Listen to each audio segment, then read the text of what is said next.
हरे कृष्णा। सावन मास के शुक्ल पक्ष की एकादशी को पुत्रदा एकादशी कहा जाता है। पुत्रदा एकादशी भगवान श्री हरि विष्णु जी को समर्पित होती है। पुत्र प्राप्ति की इच्छा से पति और पत्नी दोनों ही सावन महीने की इस पुत्रदा एकादशी के व्रत को रखते हैं। इस व्रत को निर्जल, निराहार या फिर फलाहार करके भी उपवास रखा जा सकता है। जो लोग पुत्र प्राप्ति की इच्छा से इस व्रत को करते हों, उन दोनों दंपति को मिलकर इस व्रत को धारण करना चाहिए। इस दिन चावल, दाल, प्याज और मांसाहारी भोजन खाना सभी के लिए मना होता है। एकादशी व्रत की शुरुआत दशमी तिथि से ही की जाती है और व्रती को दशमी तिथि को दोपहर तक केवल सात्विक भोजन ही करना चाहिए। दशमी तिथि को सूर्यास्त के बाद अन्न ग्रहण नहीं किया जाता। एकादशी के सूर्योदय से लेकर द्वादशी तिथि के सुबह तक एकादशी व्रत के नियमों का पालन करना होता है। द्वादशी तिथि को पूजा करने के बाद सम्मानित ब्राह्मण को भोजन कराने के बाद ही निर्धारित पारण मुहूर्त में व्रत का पारण किया जाता है, यानी कि उपवास को खोला जाता है।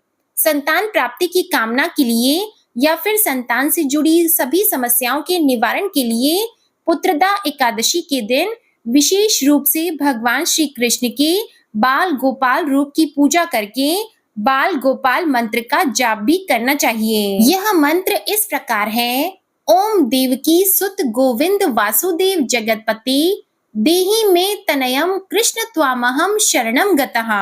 इस मंत्र का जाप आप पूरी श्रद्धा से करें और उसके बाद अंत में लड्डू गोपाल जी को माखन मिश्री का भोग जरूर लगाएं। भोग लगाते समय तुलसी दल आप इसमें अवश्य ही मिलाएं, क्योंकि तुलसी पत्र के बिना भगवान श्री हरि अपना भोग स्वीकार नहीं करते। शास्त्रों के अनुसार एकादशी तिथि के दिन तुलसी पत्र नहीं तोड़े जाते हैं, इसलिए दशमी तिथि को स्नान आदि से निवृत्त होने के बाद तुलसी पत्र आप अवश्य ही तोड़कर रख लें और तुलसी पत्र तोड़ते समय आप इन मंत्रों का जाप करें: ओम सुभद्राय नमः, मातस तुलसी गोविंद हृदयानंद कारिणी नारायणस्य पूजार्थम चिनोमि त्वाम नमोस्तुते और ओम श्री तुलसीये नमः।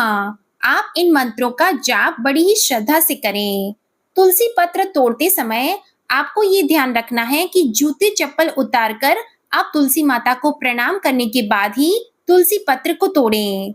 सावन मास के शुक्ल पक्ष की एकादशी तिथि प्रारंभ होगी 15 अगस्त दिन गुरुवार को सुबह 10:28 से और एकादशी तिथि की समाप्ति होगी 16 अगस्त दिन शुक्रवार को सुबह 9:39 पर।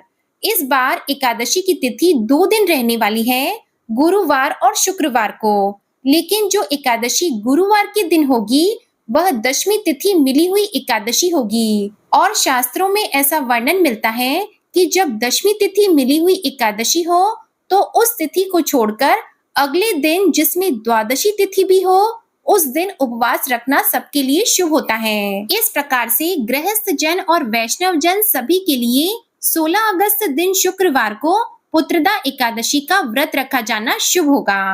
एक दिन पहले दशमी तिथि के नियमों का पालन किया जाएगा और अगले दिन यानी शनिवार के दिन व्रत का पारण किया जाएगा। अब पहले जानिए शुक्रवार के दिन रहने वाले शुभ मुहूर्त के बारे में।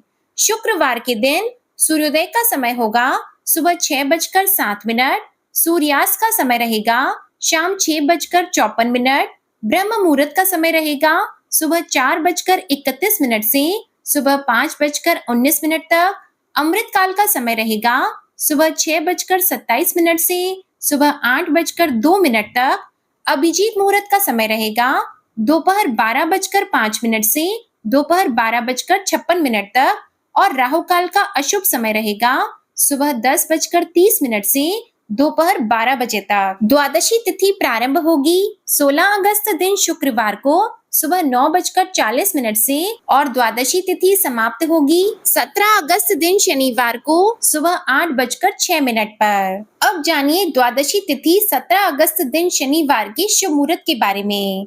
इस दिन सूर्योदय का समय रहेगा सुबह 6:08, सूर्यास्त का समय रहेगा शाम 6:53, ब्रह्म मुहूर्त का समय रहेगा सुबह 4:31 से सुबह 5:19 तक, अमृत काल का समय रहेगा सुबह 7:11 से सुबह 8:44 तक और राहु काल का अशुभ समय रहेगा सुबह 9 बजे से सुबह 10:30 तक। अब जानिए हरिवासर के समय के बारे में।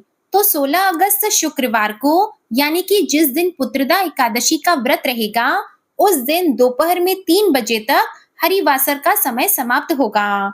जैसा कि आप सभी को मालूम है कि हरिवासर के समय भूले से भी एकादशी का उपवास नहीं खोलना चाहिए। अब जानिए व्रत पारण के शुभ मुहूर्त के बारे में। व्रत पारण का शुभ मुहूर्त रहेगा 17 अगस्त दिन शनिवार को सुबह 6:08 से सुबह 8:06 तक। व्रत पारण के शुभ मुहूर्त में ही व्रत को खोलना चाहिए।